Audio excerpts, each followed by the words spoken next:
O presidente Dilma já está posicionado ali, então, para começar o discurso. Vamos acompanhar, Ricardo. Bom dia.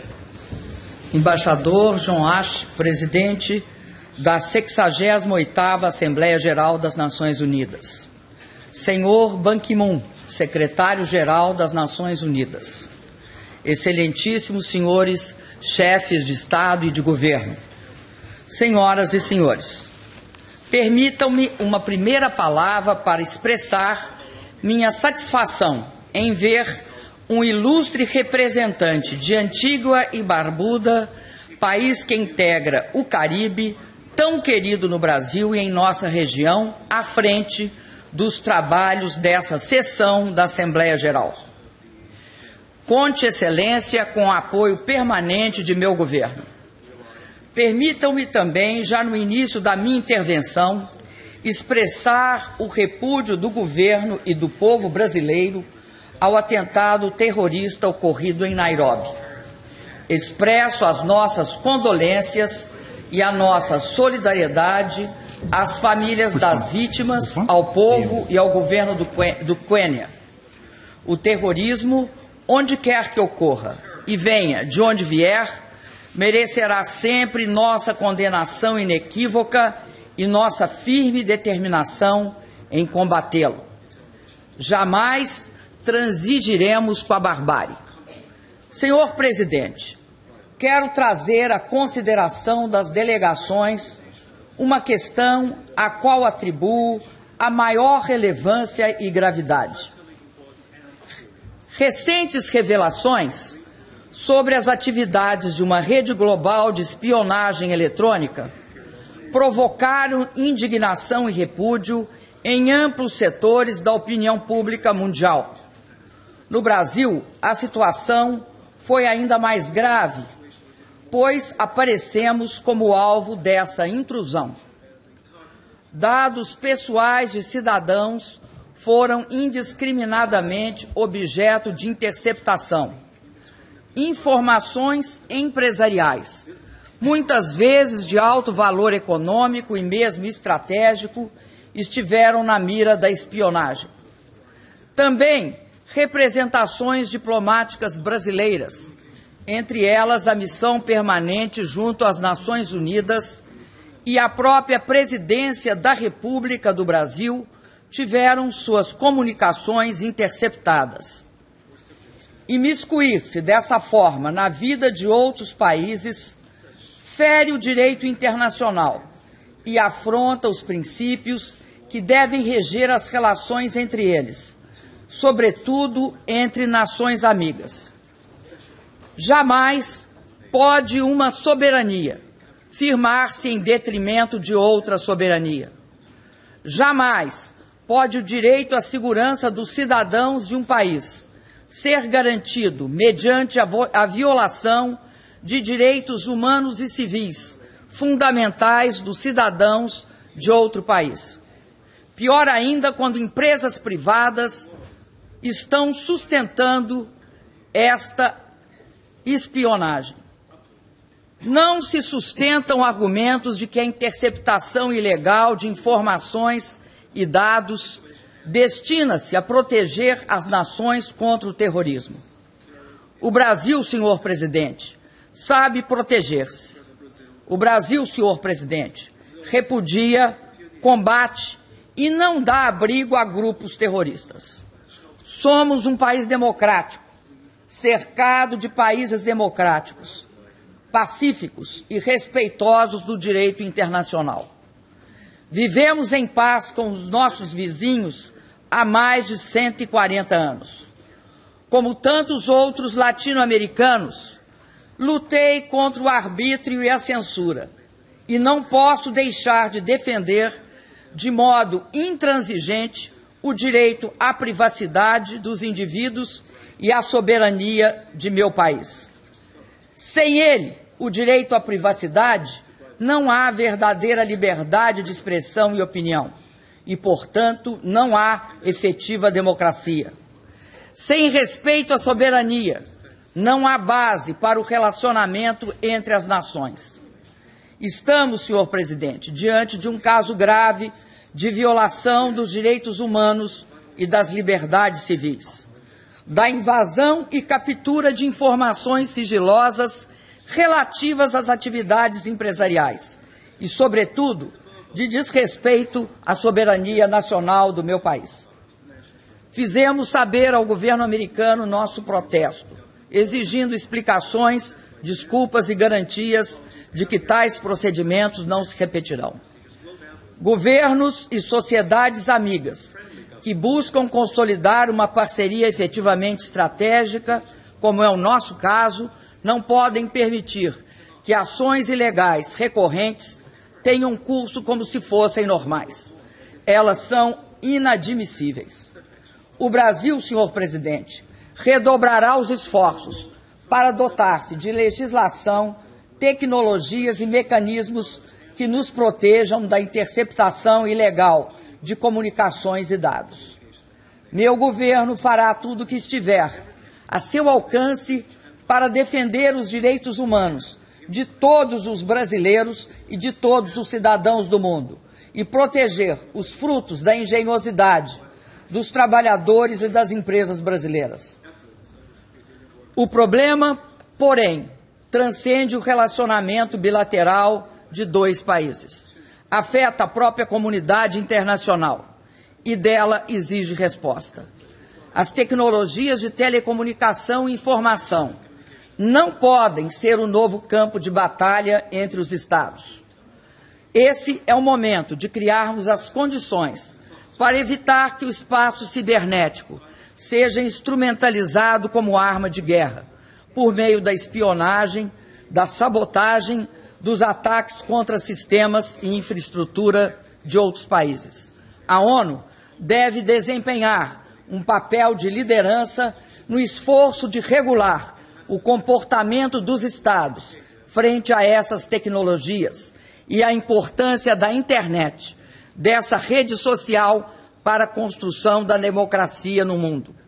Por essa razão, senhor presidente, o Brasil apresentará propostas para o estabelecimento de um marco civil multilateral para a governança e uso da internet e de medidas que garantam uma efetiva proteção dos dados que por ela trafegam.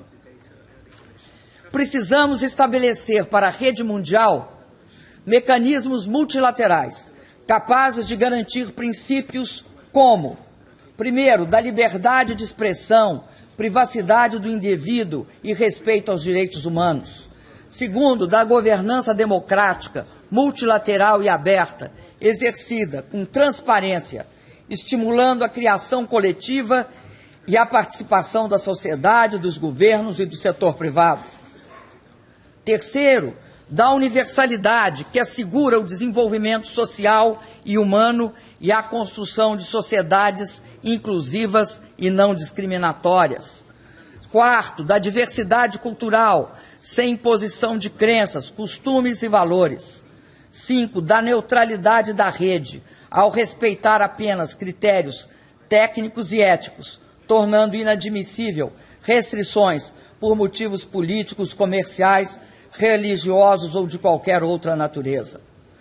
O aproveitamento do pleno potencial da internet passa, sim, por uma regulação responsável que garanta ao mesmo tempo liberdade de expressão, segurança e respeito aos direitos humanos.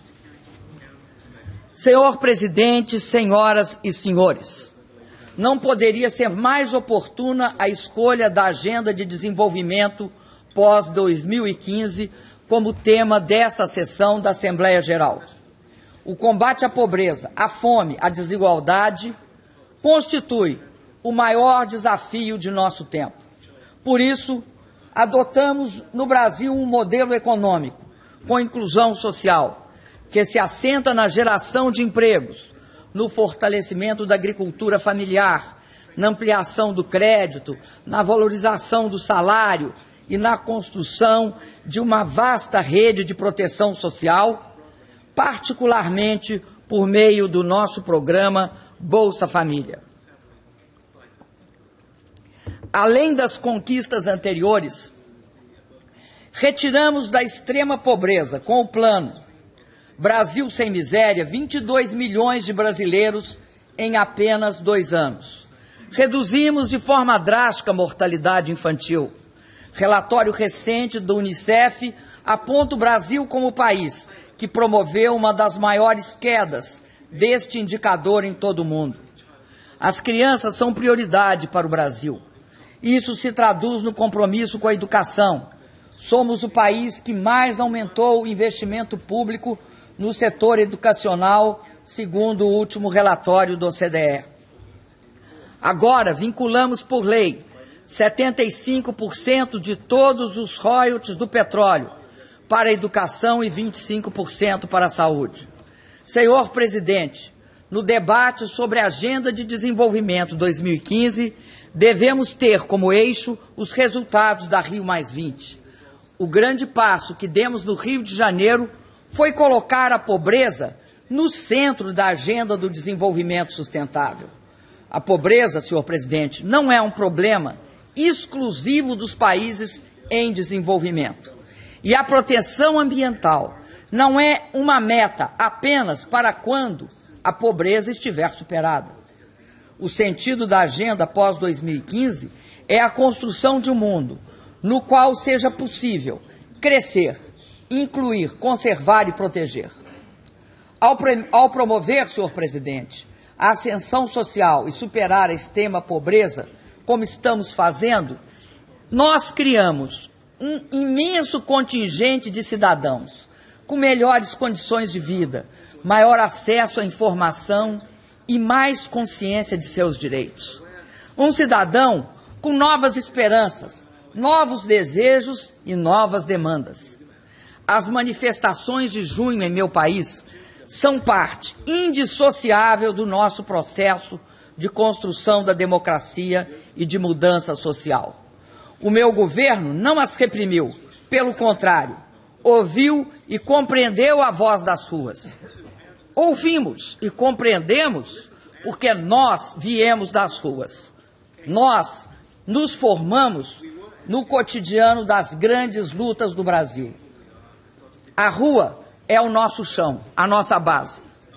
Os manifestantes não pediram a volta do passado. Os manifestantes pediram, sim, um avanço para um futuro de mais direitos, mais participação e mais conquistas sociais. No Brasil, foi nessa década que houve a maior redução de desigualdade dos últimos 50 anos. Foi nesta década que criamos um sistema de proteção social que nos permitiu agora praticamente superar a extrema pobreza. Sabemos que democracia gera mais desejo de democracia. Inclusão social provoca a cobrança de mais inclusão social. Qualidade de vida desperta anseio por mais qualidade de vida. Para nós, todos os avanços conquistados são sempre só um começo. Nossa estratégia de desenvolvimento exige mais, tal como querem todos os brasileiros e as brasileiras. Por isso, não basta ouvir, é necessário fazer. Transformar essa extraordinária energia das manifestações em realizações para todos. Por isso, lancei 5 grandes pactos. O Pacto pelo Combate à Corrupção e pela Reforma Política. O Pacto pela Mobilidade Urbana, pela melhoria do transporte público e por uma reforma urbana. O Pacto pela Educação, nosso grande passaporte para o futuro, com auxílio dos royalties e do Fundo Social do Petróleo. O Pacto pela Saúde, o qual prevê o envio de médicos para atender e salvar as vidas dos brasileiros que vivem nos rincões mais remotos e pobres do país. O Pacto pela Fiscal, para garantir a viabilidade dessa nova etapa. Senhoras e senhores, passada a fase mais aguda da crise, a situação da economia mundial ainda continua frágil, com níveis de desemprego inaceitáveis. Os dados da OIT indicam a existência de mais 200 milhões de desempregados em todo o mundo. Esse fenômeno afeta as populações de países desenvolvidos e em desenvolvimento. Este é o momento adequado para reforçar as tendências de crescimento da economia mundial que estão agora dando sinais de recuperação. Os países emergentes sozinhos não podem garantir a retomada do crescimento global. Mais do que nunca, é preciso uma ação coordenada para reduzir o desemprego e restabelecer o dinamismo do comércio internacional. Estamos todos no mesmo barco. Meu país está recuperando o crescimento, apesar do impacto da crise internacional nos últimos anos. Contamos com 3 importantes elementos: o compromisso com políticas macroeconômicas sólidas, a manutenção de exitosas políticas sociais inclusivas e a adoção de medidas para aumentar nossa produtividade e, portanto, a competitividade do país. Temos compromisso com a estabilidade, com o controle da inflação, com a melhoria da qualidade do gasto público e a manutenção de um bom desempenho fiscal. Seguimos, senhor presidente, apoiando a reforma do Fundo Monetário. A governança do fundo deve refletir o peso dos países emergentes e em desenvolvimento na economia mundial. A demora nessa adaptação reduz sua legitimidade e sua eficácia. Senhoras e senhores, senhor presidente, o ano de 2015 marcará o 70º aniversário das Nações Unidas e o 10º aniversário da Cúpula Mundial de 2005. Será a ocasião para realizar a reforma urgente que pedimos desde aquela cúpula. Impõe evitar a derrota coletiva que representaria chegar a 2015 sem um Conselho de Segurança capaz de exercer plenamente suas responsabilidades no mundo de hoje. É preocupante a limitada representação do Conselho de Segurança da ONU face os novos desafios do século XXI. Exemplos disso são a grande dificuldade de oferecer solução para o conflito sírio e a paralisia no tratamento da questão israelo-palestina. Em importantes temas, a recorrente polarização entre os membros permanentes gera imobilismo perigoso. Urge dotar o Conselho de vozes, ao mesmo tempo independentes e construtivas. Somente a ampliação do número de membros permanentes e não permanentes e a inclusão de países em desenvolvimento em ambas as categorias permitirá sanar o atual déficit de representatividade e legitimidade do Conselho. Senhor presidente, o debate geral oferece a oportunidade para reiterar os princípios fundamentais que orientam a política externa do meu país e nossa posição em temas candentes da realidade e da atualidade internacional. Guiamo-nos pela defesa de um mundo multilateral, regido pelo direito internacional, pela primazia da solução pacífica dos conflitos e pela busca de uma ordem solidária e justa, econômica e socialmente. A crise na Síria comove e provoca indignação. 2 anos e meio de perdas de vidas e destruição causaram o maior desastre humanitário deste século. O Brasil, que tem na descendência síria um importante componente de nossa nacionalidade, está profundamente envolvido com este drama. É preciso impedir a morte de inocentes, crianças, homens, mulheres e idosos. É preciso calar a voz das armas, convencionais ou químicas, do governo ou dos rebeldes. Não há saída militar. A única solução é a negociação, o diálogo, o entendimento. Foi importante a decisão da Síria de aceder à Convenção sobre proibição de armas químicas e aplicá-la imediatamente. A medida é decisiva para superar o conflito e contribui para um mundo livre dessas armas. Seu uso, reitero, é hediondo e inadmissível em qualquer situação. Por isso, apoiamos o acordo obtido entre os Estados Unidos e a Rússia para a eliminação das armas químicas sírias. Cabe ao governo sírio cumpri-lo integralmente, de boa fé e com ânimo cooperativo. Em qualquer hipótese, repudiamos intervenções unilaterais ao arrepio do direito internacional, sem autorização do Conselho de Segurança. Isso só agravaria a instabilidade política da região e aumentaria o sofrimento humano. Da mesma forma, a paz duradoura entre Israel e Palestina assume nova urgência diante das transformações por que passa o Oriente Médio. É chegada a hora de se atender às legítimas aspirações palestinas por um Estado independente e soberano. É também chegada a hora de transformar em realidade o amplo consenso internacional em favor de uma solução de 2 Estados. As atuais tratativas entre israelenses e palestinos devem gerar resultados práticos e significativos na direção de um acordo. Senhor presidente, senhoras e senhores, a história do século XX mostra que o abandono do multilateralismo é o prelúdio de guerras, com seu rastro de miséria humana e de devastação. Mostra também que a promoção do multilateralismo rende frutos nos planos ético, político e institucional.